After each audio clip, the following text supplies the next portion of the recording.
Obake. Meaning Gaga we mo to Obake. Gaga mo je ko no ba ni fa Ashanti do ba ga akwa ba.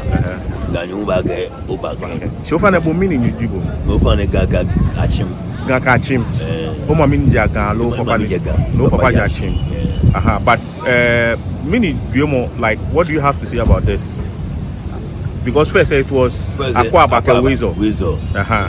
First I know you're being renovation. First I know you're being renovation. Yes. No me. Somebody already you're being. Okay. Angma. Aquaba. Bona Ribe. That is previously not for renovation. Okay.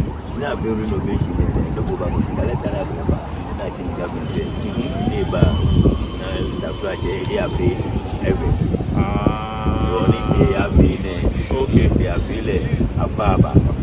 Wezo. You're welcome. I'm a sheep. The near we are gamma. Bona. I'm a sheep. Gamma. No. Okay. I'm a fish. She near gamma.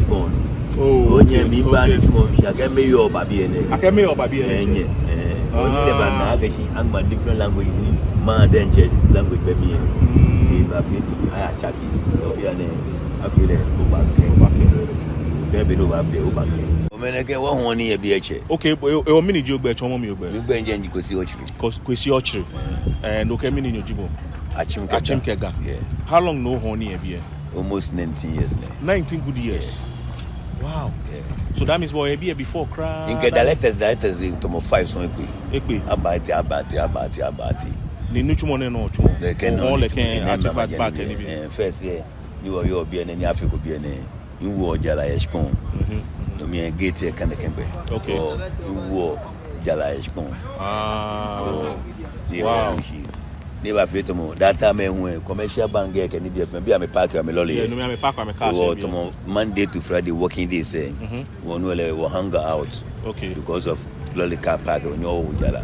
She never saw ni keshe weekend say when you go back wo jala. Monday, Saturday and Sundays. Okay. Hello holiday. All right. Holiday say.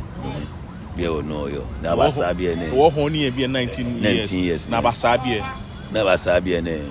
Oh, jala chune. Okay. Wow. Me una I can new daleta eba. She minta uma bibo. Because those days seke wo baby order na welcome ke born and reveal. English ke French. Yeah. She that time akwa ba fitai. No me akwa ba fitai. Okay, yeah, that's true. Akwa ba fitai. She say na Mbabie. Mbabie ni bana ni na ni in fe video. But minta uma bibo ake ni bo ofe ka chim. Kokwe isaka sana fe no kuna shiga no yemilo. Dabi. Mi ponko ka ko beto nko ka je kule wi mo ni ba ya eko ni mo go ba na yi chenku e. Ni ye yoga match ko no ko asa ni ganyu mo ahead as a director. Oh. No ni yo bo ni mi. Inu bo shishin.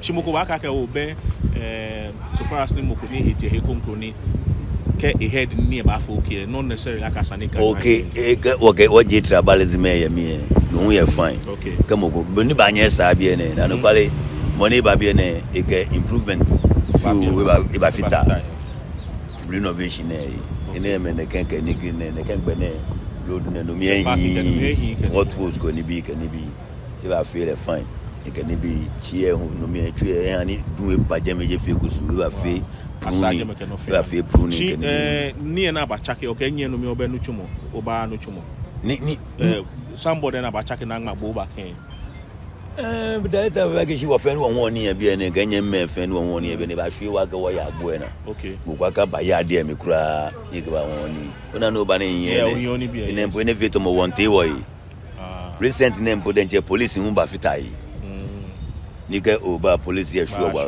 anya tu mi ta ma bibo ake te feton nu ya ka ba chake benge mo mi fi te feton nu ya ka ba chake wezo ka kwa ba wo ye bi ni me yo ba ni ji me bi ne nye Monday okay no na gashi etwe ba fi wa gashi afi ni ne o e ka deleta en yin se ke ni bi o na ti na ba no nye no na ba abawo abaje board e jeme no no wezo ke ni ye o nye no na ba je no lebi na ni ma ba ni chumo aga ne ba pete jeme ya kwe aje akwa ba ke we zo ke ni bi fe ya ne obaken fine ora don ake onyo ogbala mi oke wonu ko ora don iba bi ma fe video Saturday in Canberra onu pa ni e wo video take viral ni e ake e so nu pa de na na e wo ora go ba ngbe de nchele ke ogo wata o ngbe de nchele onami nkala wo mo fi am cho be blackie lele ora don asenta fe ntuni kase ni chumo yen ni na no chumo kume 8 fine wo ke mo ko ba bi e ka ke ta o blackie o fine am ba ta o me fe ni yo bi na me jonu pa ya me by age by keeping long here be me fe ni yo bi na me jonu pa ya me ora don on bon ora don okay my job next time we go